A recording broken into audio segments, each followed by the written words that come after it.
Bonsoir, bienvenue dans votre journal des correspondants. Cette semaine, nous irons en Guinée, au Tchad, au Gabon et au Cameroun. Il sera question de préservation de l'environnement, de politique et de santé. Direction donc le Cameroun où des tests de dépistage massifs liés à différentes pathologies sont proposés dans les lieux reculés du pays.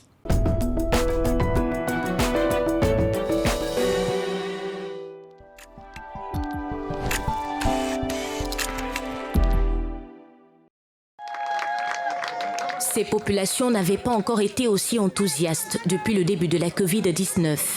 Avec l'aide de la Caisse nationale de prévoyance sociale, des jeunes infirmiers et médecins volontaires, plus de 400 riverains de cette localité située à des kilomètres de la capitale économique ont bénéficié de diverses consultations. Des tests de dépistage de l'hépatite, du paludisme, du VIH et autres infections sexuellement transmissibles sont oubliés des interventions chirurgicales, dont le cancer de la prostate. J'ai plus de 60 ans, donc un grabataire, j'ai un problème au niveau du dos. Je suppose que ça va trouver la solution avant que je ne parte d'ici aujourd'hui. Nous n'avons pas assez d'eau et c'est comme ça que les amis, comme nous sommes en période de saison sèche, nous buvons l'eau n'importe où. Nous sommes d'abord trop éloignés de centres de santé, c'est à 4 km. Donc si quelqu'un est malade, il faut trouver une moto pour le transporter. Ça rentre dans les missions, et bien entendu, de la Caisse nationale de prévoyance sociale, qui chaque jour se rapproche non seulement des assurés sociaux, mais également des couches très très défavorisées. Des cadeaux et des fournitures scolaires ont été offerts aux tout-petits pour leur redonner du sourire en cette période de fin d'année. Dans un contexte où la prévention à la Covid est presque inexistante en zone rurale, la Caisse nationale de prévoyance sociale a aussitôt procédé à la distribution des kits de protection, un bonus aussi pour les femmes enceintes qui ont reçu des packages pour leur progéniture. Nous ne parvenons pas à faire tous les examens comme il se faut, comme il se doit. Parfois, il faut se déplacer pour aller parfois en ville. Mais aujourd'hui, on constate que la CNPS nous apporte beaucoup de choses. La mission est dirigée ici par la présidente du comité de projet et donc le directeur général a pour projection. Pourquoi pas d'étendre ça au fur et à mesure que la Caisse nationale va disposer des moyens qui lui permettent de le faire. Nombreux ont retrouvé la guérison grâce à des dons en médicaments essentiels. La Caisse nationale de prévoyance sociale, qui a pour souci de répondre aux besoins des personnes vulnérables, dirige ses campagnes de santé depuis 2013. La plus récente a été organisée en avril 2019 au profit des populations de Sang-Mélima, dans la région du Sud Cameroun.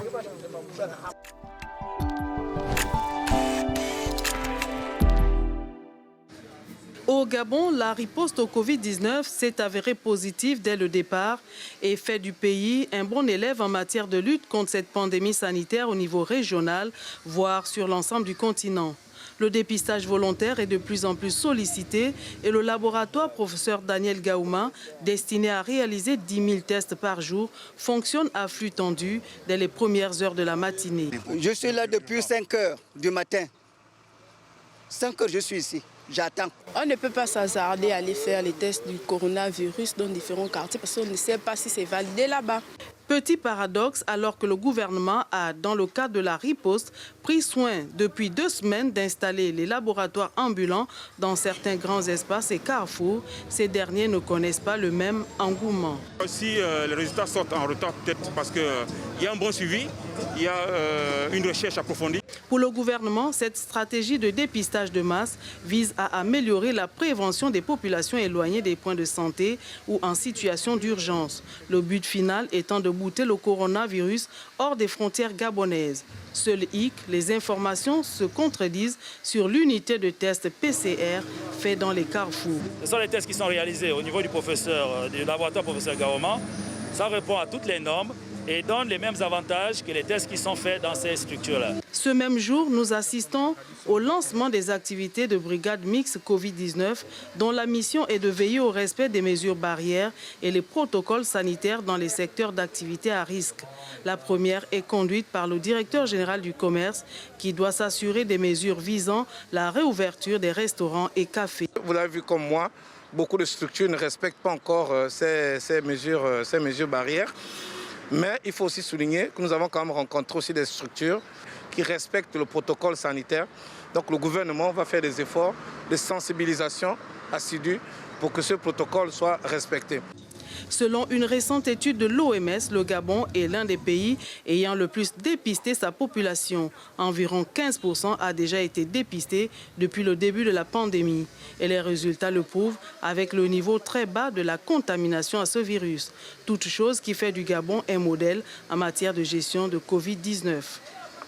Dans l'actualité sur le continent, il a aussi été question de politique. Nous parlons notamment de l'investiture du président Alpha Condé et surtout des attentes des Guinéens. Mais avant, direction le Tchad pour parler des violences faites aux femmes.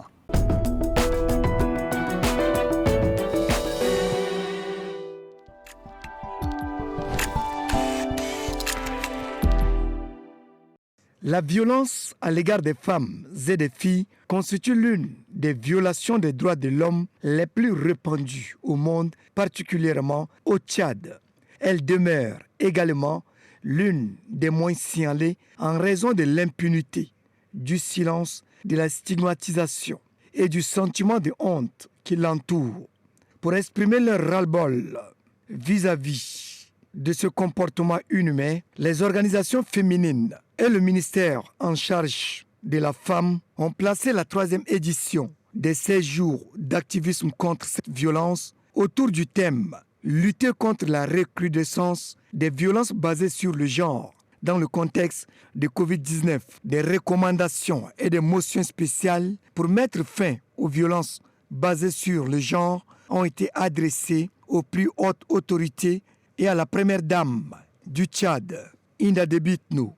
Remercions Madame la Première Dame Hinda Déby Itno pour le parrainage de toutes les éditions du 16e jour d'activisme. Selon la coordinatrice de l'organisation La Voix de la Femme, Amina Tidjani Yaya, la campagne de 16 jours d'activisme contre les violences basées sur le genre est un événement international qui vise à éliminer la violence, à sensibiliser le monde entier contre les conséquences de ces actes. Les partenaires réitèrent leur engagement à accompagner le Tchad dans cette lutte. CARE s'engage à poursuivre ses efforts de plaidoyer auprès des partenaires techniques et financiers à vue de mobiliser d'autres ressources pour non seulement contribuer à la prise en charge holistique des violences basées sur le genre, mais aussi et surtout mieux prévenir les cas de violences basées sur le genre. La ministre de la Femme et de la Protection de la Petite Enfance a relevé que le gouvernement mettra en œuvre toutes les recommandations faites à travers les plaidoyers des femmes. Que nous sachions que c'est un combat quotidien que nous devons mener chaque jour avec les gens qui nous entourent, les gens qui sont à côté de nous, mais ça doit commencer sur les enfants, les plus petits. Comment est-ce que nous les éduquons en tant que parents? Est-ce que nous amenons les enfants à se considérer comme égaux? Est-ce que nous amenons les garçons à se considérer plus importants que les filles? Ou est-ce que nous jouons de notre rôle de parents afin que les enfants, en grandissant, ne se sentent pas supérieurs les uns aux autres? À cette occasion, un grand débat autour du thème « L'éducation et l'épanouissement de la femme » a été animé par un panel composé d'éminentes personnalités. Il ressort de ces débats qu'il faut agir ensemble pour que la petite fille reste à l'école.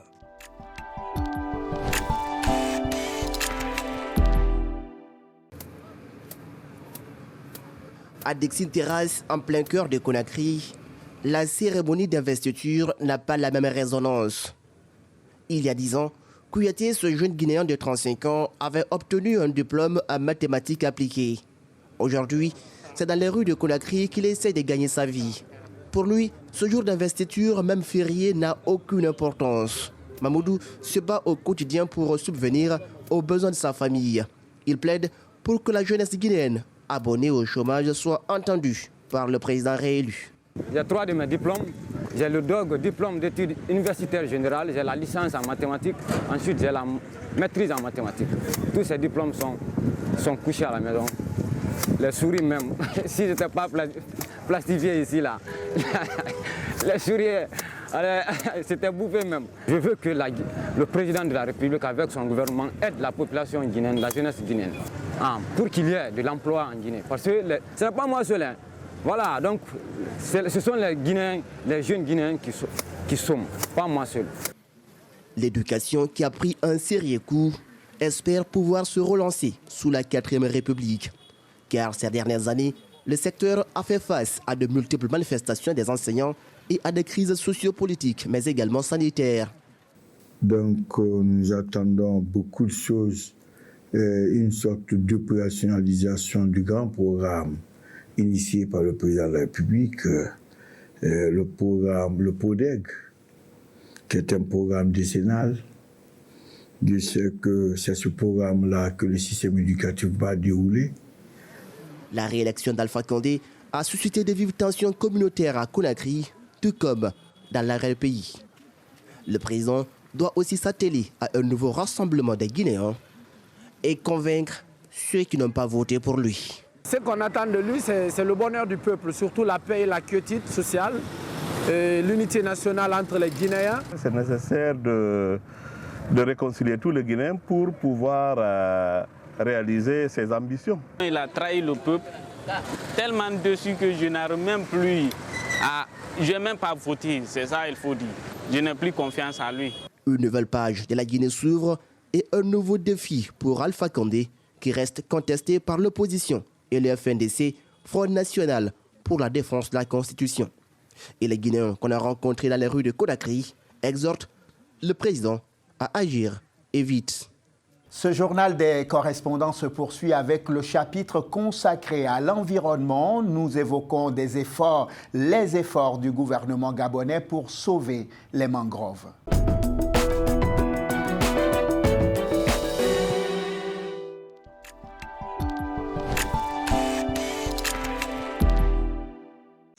Avec plus de 800 km de côte et une forêt dense, le Gabon regorge d'énormes potentiels en matière d'éléments qui composent la biodiversité.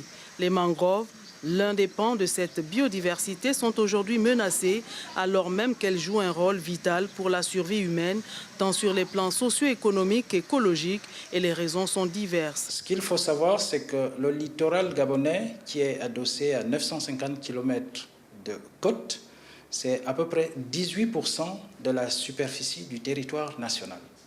Et sur ces 18% du territoire national, nous avons 52% de la population du Gabon. Aujourd'hui, nombre d'ONG gabonais s'investissent aux côtés du gouvernement sur le reboisement des mangroves détruites. Une expérience fructueuse, empreinte d'espoir. Le cas de cette mangrove reconstituée à Oukala, dans la commune d'Akanda, au nord de Libreville. Mais cette expérience, ce débarcadère que vous voyez, est un débarcadère expérimental. Cette mangrove nous permet en fait de découvrir le développement des plantes. Avec plus de 3000 km² d'étendue recouverte de mangroves, dont 58% sont autour de Libreville, le Gabon dispose d'un énorme foyer de reproduction des espèces aquatiques et animales. Seulement, la destruction de cet écosystème à des fins socio-économiques et écologiques interpelle la conscience collective. Ces éléments sont tout utiles pour nous et pour les populations. Mais le seul bémol, c'est l'éducation qui va avec. Parce que malheureusement pour nos populations, elles ne comprennent pas toujours la nécessité. Je comprends les besoins des populations parce que souvent elle est détruite, cette mangrove, à des fins de construction de logements, des embarcations de fortune et ainsi de suite.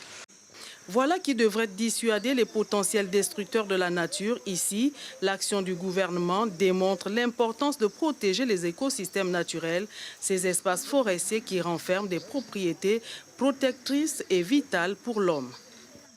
Voilà, c'est la fin de ce journal des correspondants. Merci à tous nos correspondants qui ont contribué au tournage, au montage et à la réalisation de ce journal. Merci à vous de nous avoir suivis. Excellente suite de programmes sur Télésud. Excellent week-end.